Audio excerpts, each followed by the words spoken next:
Welcome to the Pharmacy Residency Podcast, a member of the Pharmacy Podcast Network.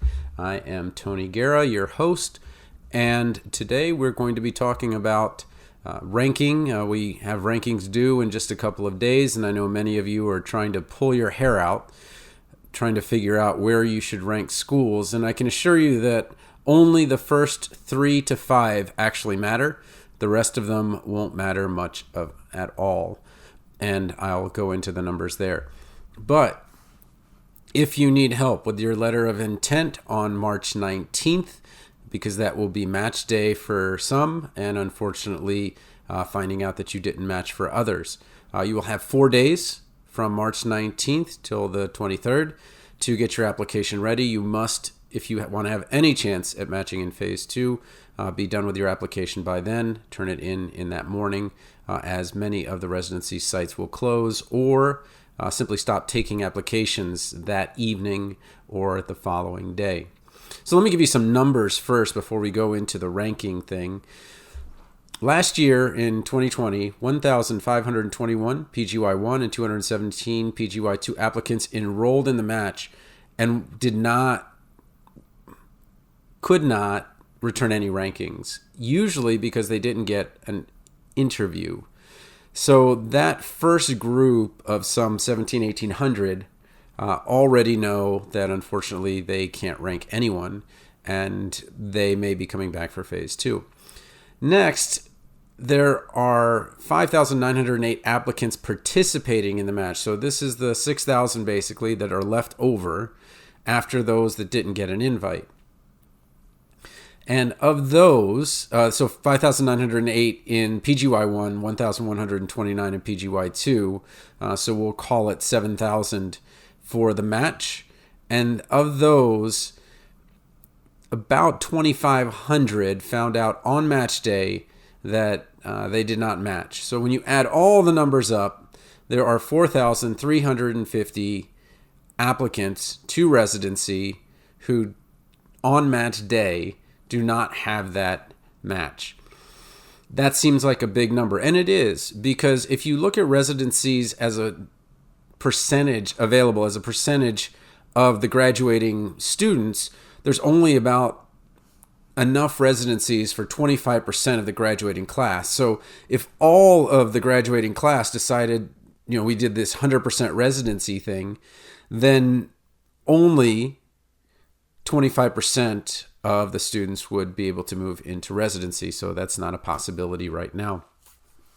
But let's take a look at some of the things that will happen as you're trying to rank and why it really doesn't matter too much about anything outside your top 3.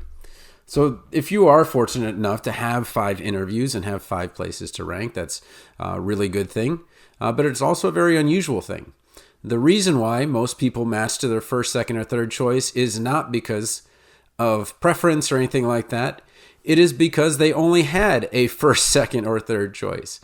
And while there are the exceptions that are getting 7 to 15 interviews, most people that are getting an interview are only going to get 1 or 2. So if they do actually match, it's because it's all they had. The big kind of tragedy is when you have equal candidates and they're coming from different schools, and it's almost always going to go to the school that has traditionally done better. And so unfortunately it's such a all or nothing thing where if you come in 4th and they have 3 positions, then unfortunately you didn't match, but you came in 4th, and that's pretty good, but you'll never know. And that's bad. So let's talk a little bit about the applications and the actual numbers as far as ranking, and then what are the things you should really be looking at with ranking. And I'll tell you my preferences, but I think that it is really an individual thing, and the things that are least and most important to me will likely not be least and most important to you. So first of all, if you match, there's a 60% match that match was your first choice. That is not because of so many people just matching so perfectly. It's just not that many people had many people had not that many choices. But 60% of the chance that was your first choice. 20% of the time it was your second, 10% of the time it was your third, and 5% it was fourth or fifth. So if you do the quick math, okay, you can see that 60 plus 20 plus 10 plus 5 makes 95. So 95% matched to their first 5. So that person that has 15 interviews, they are obviously a stellar candidate. And if they put in their first choice, then that's likely that that person would put in, that site would put them as their first choice, because that is, a really top shelf candidate. But that doesn't mean that if you only have 2 or 3 that it's any worse. It might just be a very good match. But I think that you've learned through the interview process that it really is about fit. It really no longer is about that prestige factor. Sure, to some extent, the academic medical center will always be the kind of holy grail of the hospital pharmacist to be, but many academic medical centers have absolutely brutal staffing requirements, 12-2, which is usually in the brochure you see you have to work every other weekend. But another way to say that is you work 12 days in a row, then you have 2 days off, and you do that for an entire year, which is pretty hard, regardless of your situation. But I don't know if I would have ever applied to someplace like that, and that's one of the reasons I put it in last, but let's not get there. So right now, if you do match, though, it's very likely that you're going to match to one of your top choices, which is why everybody's so excited and why the Instagram feeds and Facebook feeds are full of joy, because these are the ones that most people wanted. So 60% of those 4,000 that matched on match day for their PGY-1 are first choice, and that's why they're so excited. But let's talk about some things that will help you in terms of the other aspects about it. So let's start with the word priority. So first of all, most people use the word priority as a plural, like I have priorities, but a priority is a single thing. You can only have one priority. My family is my priority. My work is my priority. My athletic endeavors are my priority. Nope. There is one priority. One is above the others. But in the way that we use it, we like to make spreadsheets and we prioritize our priorities. And what I'm going to do is I'm going to give you 7 priorities that people use and that they are going to use in terms of ranking. But be careful comparing priorities to other people, because their mindset is likely very different to yours. If you listen to the interview I had with Brandon Dyson of TLDR Pharmacy, location was his primary priority. But his Washington, D.C. area location was also local to his College of Pharmacy. You'll find out, or found out the hard way, that many people getting interviews are getting interviews because they applied locally and they applied to places they had already A, worked, or B, done a rotation. And those residency sites already knew the person, and the residency interview was just an extension of that original meeting. So much harder to get to an out-of-state residency and to match with an out-of-state residency. And I know many of you are saying, you know what, I just, that's my first choice and that's where I want to go. And great, the algorithm will favor you. The algorithm favors the person who is applying. But if you put a residency site that you feel like you have more of a chance at, but you want less, and the one that you have less of a chance at but want more in the reverse order, you're probably going to actually get the one you don't want. So the advice has always been to take the residency and put them in the order that you would actually want them. Okay? Again, the algorithm favors the person who is applying. But let's talk about those things that I would look at in terms of importance. Number 1, relationship with your immediate supervisor. If you are working now, you know how important this is. In most jobs, it is the supervisor who is the most important factor. Now, be careful. The immediate supervisor may not be the RPD.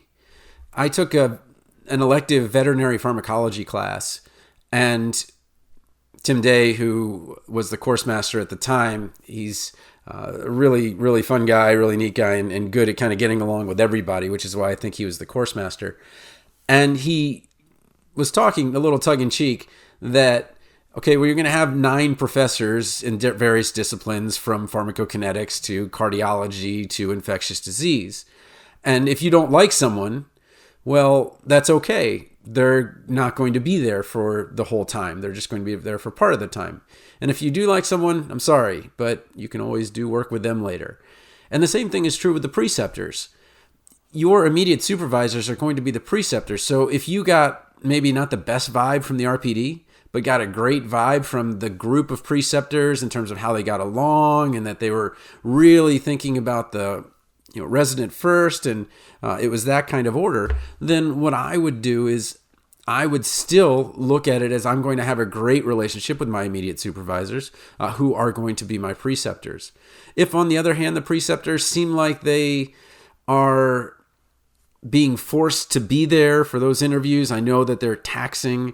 They feel like you're just getting the bad vibe that it's going to be really, really hard, and that they really want you to go through what they went through and those kinds of things. Maybe that's not going to be the best choice. But in general, in job and in life, your immediate supervisor is likely going to be the most important person in terms of your, I want to say, happiness with a residency. I can't imagine that residents are necessarily happy, but that they are going to feel like it's doable hard. Okay, so that's maybe a better term. Okay.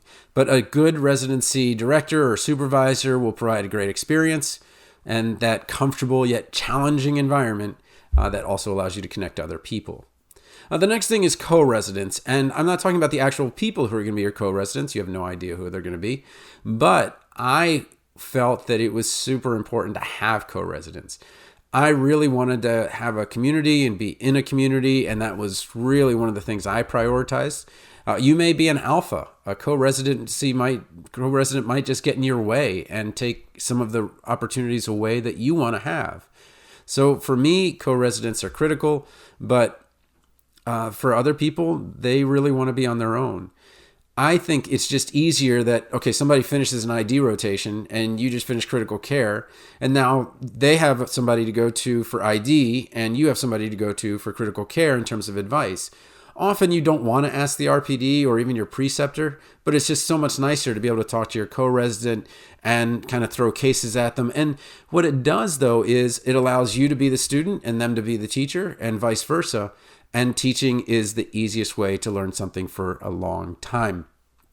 You will feel incompetent in many parts of your residency, and it's just kind of nice to have someone there that is going to be able to give you advice that isn't your necessarily supervisor who will not look poorly on you for asking those questions. Third, for location, when I talk about location, I cared a lot less about where in the country it was. I cared a lot more about where it was. And what I mean by that is I really wanted to be near, not necessarily an academic medical center, but I wanted to be in a college town.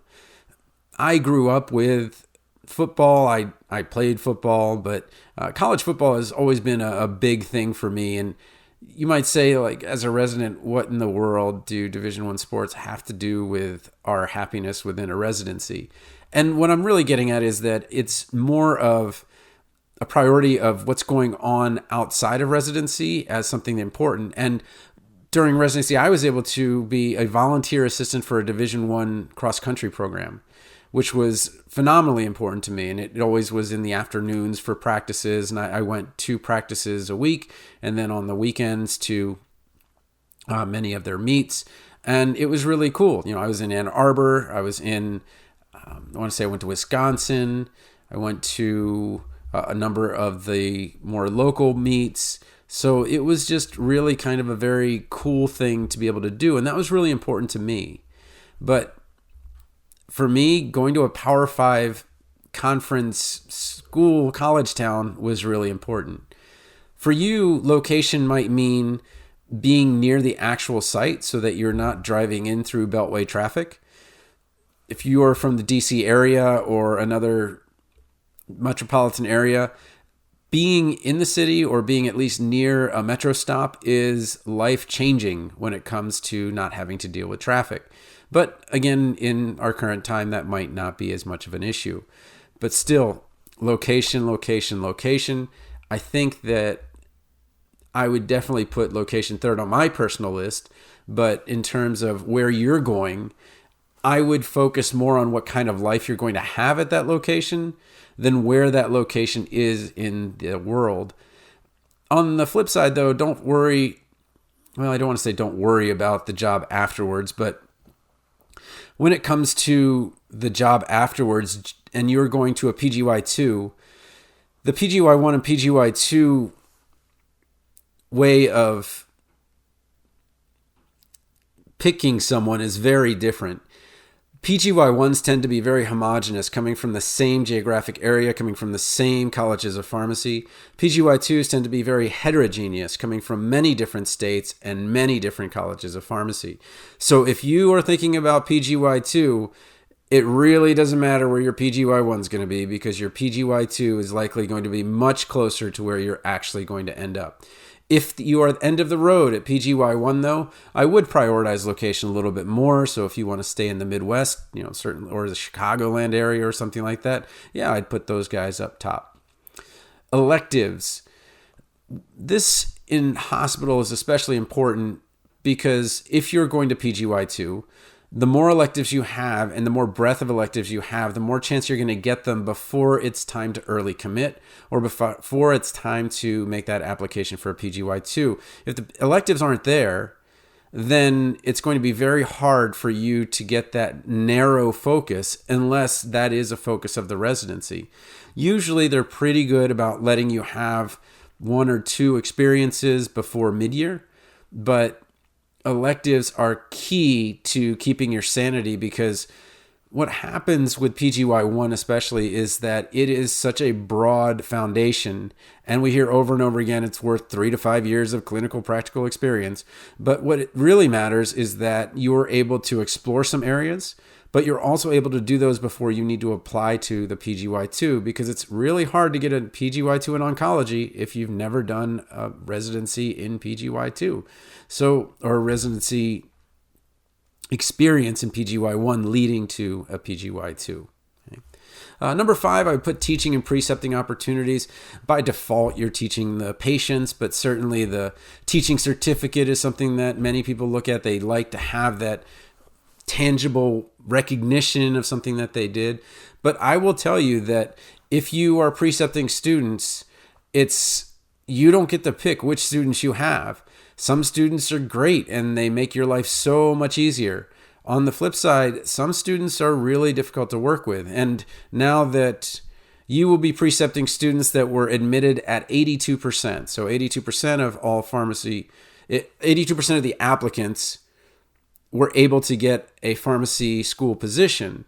So you'll hear over and over again that the quality of the students has gone down. And that matters a lot less in the residency, because the residency process, which only allows some 50% of those that enroll in the residency application process which is only a quarter of the schools. So it gets pretty narrow. So basically top 15% of the pharmacy schools, if you want to call it top 15%, it's sort of that, not really. But what I'm telling you is that sometimes the romanticized version of the teaching and the precepting is the opposite of what you're going to get. And sometimes that actually just takes away, because you've got projects and things that you've got to do in addition to the teaching. So while in some places they build it in well, a lot of times it's a lot of extra work. But sometimes it's the most satisfying part of it, where you can share what you want. But in terms of what to do with those students that are maybe not up to your standards, you have to kind of put yourself in their shoes, which is, if this is a required rotation and they know they want to have a community career and they have to do this hospital experience, what you want to do is, rather than try to force it and say, well, you got to know this because you got to know this, try to make it as applicable as what they're going to have towards their future. PGY2 availability would be number 6 on my list. So I would want to know if the infectious diseases was a PGY2 that's available for early commit, or if I'm going to be able to prepare with infectious diseases and another antimicrobial stewardship rotation, having maybe 8 weeks of ID plus antimicrobial stewardship or something like that. So again, really, it's when it comes to PGY2 availability, so many people are early committing now that if you want that PGY2 and you want kind of the peace of mind that comes along with an early commit option, that's something I would definitely consider.